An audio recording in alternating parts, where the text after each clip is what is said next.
Aloha, everyone. We want to thank you for coming to our presentation today on the Mask Up campaign strategy that we have crafted for the HMSA team. And before we get started on the presentation, we want to thank the marketing team for allowing us to present these ideas to you and for taking your time out of their busy schedule to come out. Our team comprises of myself, Kel Guillermo, and my marketing friends, Sean Barte, Lauren Iwasaki, and Michaela Dragna, and we hope you enjoy this presentation today. So now I'm going to be covering the agenda for our presentation today. First, we have the background and research. Secondly, we'll be covering the goals and objectives. Third, we'll be covering our marketing strategy, which does include the Masks Up campaign, which includes the crowdsourcing video contest, the Instagram story filter, and the organic PSA campaign creative. And then lastly, we'll be talking about how we're planning to monitor our results. So for a little bit of background, to understand the current COVID-19 pandemic in Hawaii, we did use a new daily cases and active cases tracker, which was developed by Justin Bechet, who is a computer science MS student at the University of Hawaii at Manoa. And he's also part of the Laboratory for Advanced Visualization and Applications team, also known as LAVA. And this uses data from the Johns Hopkins CSSE. So to take a look at the graphic, you can see that there were daily increases, and it did have an uptick in Hawaii from the months of July, August, and September, but has stayed relatively low since. And that's because there were many new precautions that were put into place as Hawaii was learning how to take control of the virus. And moving on to the active cases on the right-hand side, you can see that Hawaii has made strides in combating COVID-19, and this is evident through comparing current trajectory to the exponential growth. As far as research goes, we did interview Bradley Padama-Kinnear, who is an activated combat medic for the Hawaii Army National Guard, and he is also working with the Hawaii Department of Health to combat COVID-19 in our local communities. So here are a few takeaways that we did get with our interview with Mr. Padama-Kinnear. As far as the demographics go, the 18 to 30-year-old demographic does make up majority of the COVID-19 cases in Hawaii, and this is because of the lack of education and many misconceptions when it comes to the virus. As far as psychographics go, the younger demographic tend to still have house parties and large gatherings during the pandemic because they feel invincible, quote unquote. And as far as the economics go, the high cost of living in Hawaii also makes it very difficult for individuals to stay home because they do need to go and they need to work. As far as the younger individuals, they also tend to work these essential jobs that have been working every day since the pandemic. And this does increases their chances of contracting COVID-19. Misconceptions. So there are a few misconceptions about the virus that are going around. A lot of it does have to do with the personal protective equipment, also known as PPE. And people think that the PPE is 100% effective, foolproof. However, there are certain and important ways to, handle the PPE or use it. So in order to make it as effective as possible, you do need to use it properly, which a lot of people have a lot of misconceptions about that and are using it incorrectly. And many of our people in our community do wear the PPE incorrectly, and this includes masks. So masks only decrease the chances by 70%, which is a good amount, but it's not, again, 100% foolproof. Our main objective is to create a marketing campaign that persuades and educates the 18 to 30-year-old age demographic to social distance and to wear masks to ensure community safety by using an emotional appeal. Our team conducted research and found that shaming is ineffective as it is more divisive and does not encourage community growth, in our opinion. We found that going this route will actually allow a platform for internet trolls to attack the campaign. We also encourage high frequency of data collection to see how well our campaign is doing. The advantages of monitoring daily is that it allows us to understand if we are on track with meeting our goals. If we aren't reaching a certain amount of views specifically, it gives us an opportunity to pivot and repost certain content or to reach out to influencers to share it for more exposure. Our goal is to have our campaign live for 90 days with a total of 50,000 views across both YouTube and Instagram channels. This comes down to approximately 555 views per day. We decided on these goals based on our research. Our team discovered that there are around 198,000 20 to 29-year-olds in the state of Hawaii. We are confident that we can reach 25% of that market, which totals to around 49,500 20 to 29-year-olds in Hawaii. Now I'll be going over our plans of monitoring our organic campaign posts daily. We will be measuring KPIs from YouTube Creator Studio Analytics and Instagram and Facebook post insights. For YouTube Creator Studio, we will be measuring views, specifically average view duration, to give us a basic idea on whether or not our audience is fully watching the video or clicking away. Then we'll monitor impressions such as the like to dislike ratio. We're going to aim for a positive like to dislike ratio to ensure our communication is being perceived well. Then we will monitor traffic source types to see if our audience is coming to our video through external links outside of YouTube or through keywords used in the YouTube search bar. We'll also be monitoring audience demographics such as age and gender and top countries.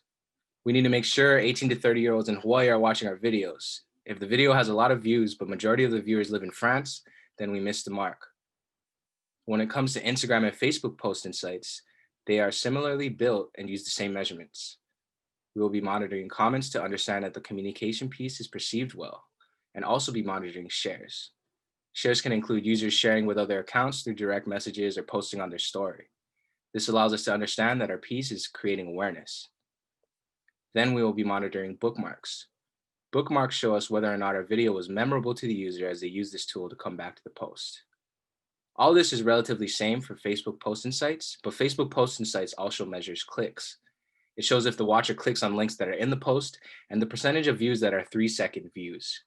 A higher 3-second video view rate is not good since it shows most viewers are not watching past 3 seconds.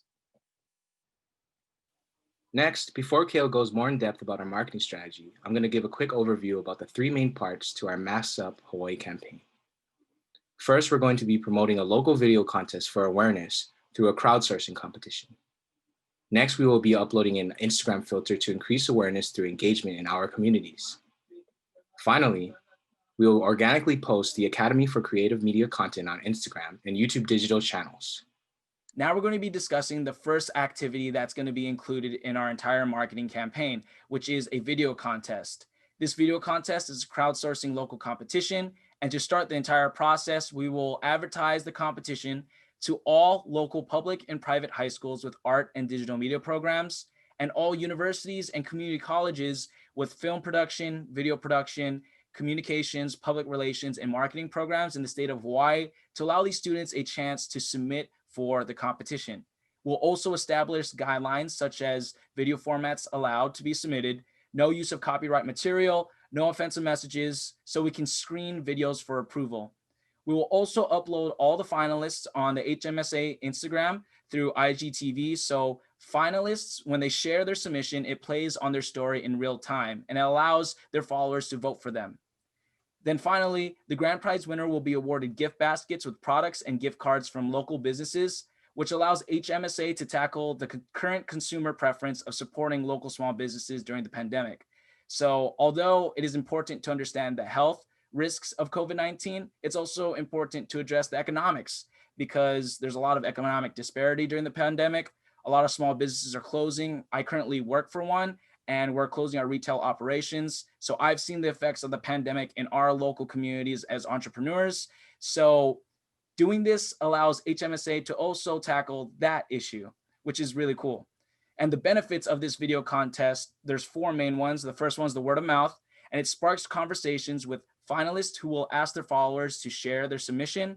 The second is engagement. It allows the community to feel engaged in collaborating with HMSA. And the third, it improves brand image. Like I mentioned earlier, good brand image will come through award of supporting local small businesses in our community. And the fourth is diversity. Allowing creators in our community to produce potential content allows diversification of marketing ideas for the marketing team.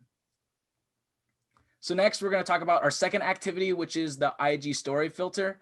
And it's important to understand that Instagram allows business accounts to upload their own customizable augmented reality Instagram story filters that anyone on the platform can use.